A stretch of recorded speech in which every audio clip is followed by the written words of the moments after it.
But essentially what happened, got the seal out. This is the old seal. The other half of it sitting right here.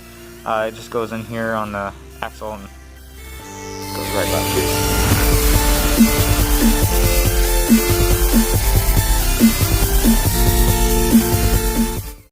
Alright, hey guys, welcome back to yet another video for the channel. Again, we're back with the Blazer here, cleaning out the axle tubes here. There we go. So, cleaning out the axle tubes here, this is where the old bearing was. And we're gonna get these all nice and shined up. I think we're gonna have to take some emery cloth. Alright, so I thought I'd mention that the seals here, these are the seals that came out. We used a slide hammer. Essentially what happened, got the seal out. This is the old seal. The other half of it sitting right here. It just goes in here on the axle and goes right about here. You can see from the old other videos. And we pulled it out. It has a little spring that goes around the inside. No, the bearing did not look like this. The bearing cage actually exploded in the middle of this and shot the little bearing rollers everywhere. These are actually okay, thinking about it. These are, the rollers look okay-ish. You can kind of see them. But, again, the cage exploded, so there's no turning back now. Alright, additionally, here is the, get back here. Here's the, rear differential. We can't rotate it right now because we do have the pin out and everything, but, so, here's the rear differential if you guys just wanted to take a look, if you've got a Blazer yourself or just wanted to see what it looked like. So down there is probably all the dirt and grime that I have yet to get, and I will probably forget to get. And my hat is hooked on everything. Anyway, as you can see from these gears, we looked at it, there's not a lot of like scratches, and I mean there is a little bit, but they aren't as bad as what you'd expect to see from a truck with 200,000 miles on it. So, just be gentle with them, because this is the part that takes the damage in the back. So yeah. Alright, so we got the new bearing here, and what we did, went ahead and did on this was, instead of doing a new seal and a new bearing, because this shaft on the driver's side actually has wear, I'll show you that in a minute, we decided to go with the offset bearing, which is aftermarket for this truck. It's got the bearing and the seal inside of it. You can see the seal right there, and it's supposed to go in, if I read correctly, it goes in like this. Also, here's the shaft from the driver's side, and you can kind of see this wear line right here.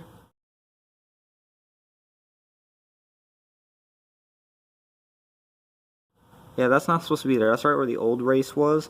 We are gonna, the offset puts it right about here-ish. So hopefully this will fix our problem.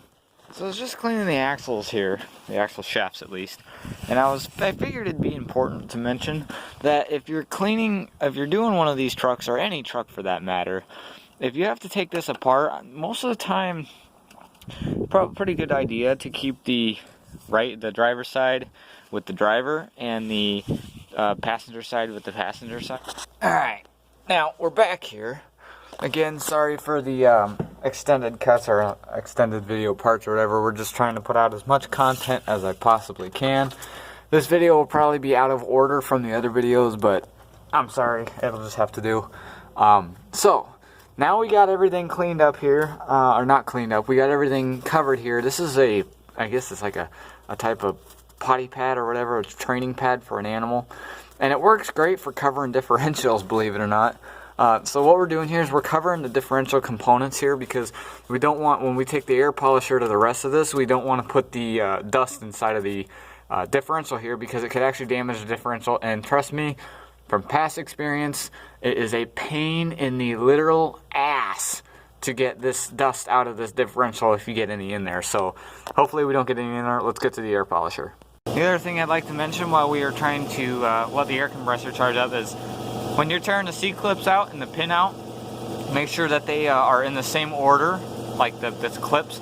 I've got them marked here so that you can see this side goes to the driver's side and this side goes to the passenger side. You don't know if there's any difference in them, and you don't want to find out the hard way like I've said in the past. So what we're going to do is all we've done is just make sure that we've marked which way they go, and just don't kick them, because if you kick them, you're going to have to find out the hard way whether or not you got it right. Of course, while we got this thing waiting to charge up, we're going to take the scraper here, and we're going to get as much of this off as possible. Alright guys, so we are back here. I've almost got this off. I wanted to throw something into the middle of this video. I want you guys to go and check out some of the other videos on the channel. And I would like to really grow this community. Also check me out on Twitter, at Farmer Oldschool. And there'll be a link in the description.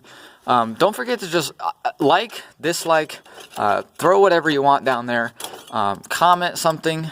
I think we're ready to start with the little polisher here. Alright, so I figured it'd be kind of important to note that when you're doing this, find out the rotation of this thing, of your grinder or polisher, whatever it is you're planning on using, and then point it away from the inside. Even though I've got it covered, I still want to make sure that I don't like miss something and have something go inside of it, because that can still cause problems if you miss it. So just figured I'd throw that in there. I broke the sanding disc, and there's no stores open to go get one, so we're just gonna have to call it quits for that.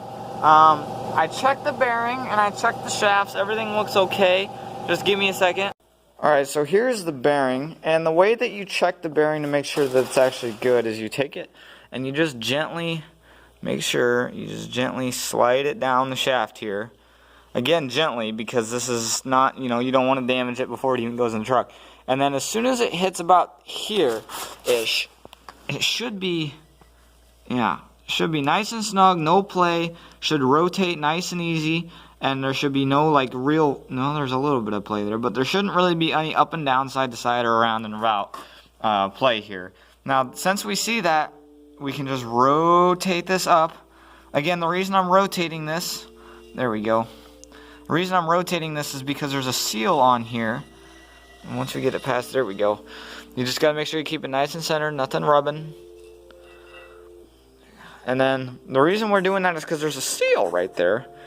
And we don't want to damage that by ripping it. So the other thing is, before you guys install these, you need to make sure that you put them in gear oil for about, say about, what does this say, about 20 minutes or so. I'm going to put it on for more, but anyway guys, thank you guys for watching. This is going to be the end of this video.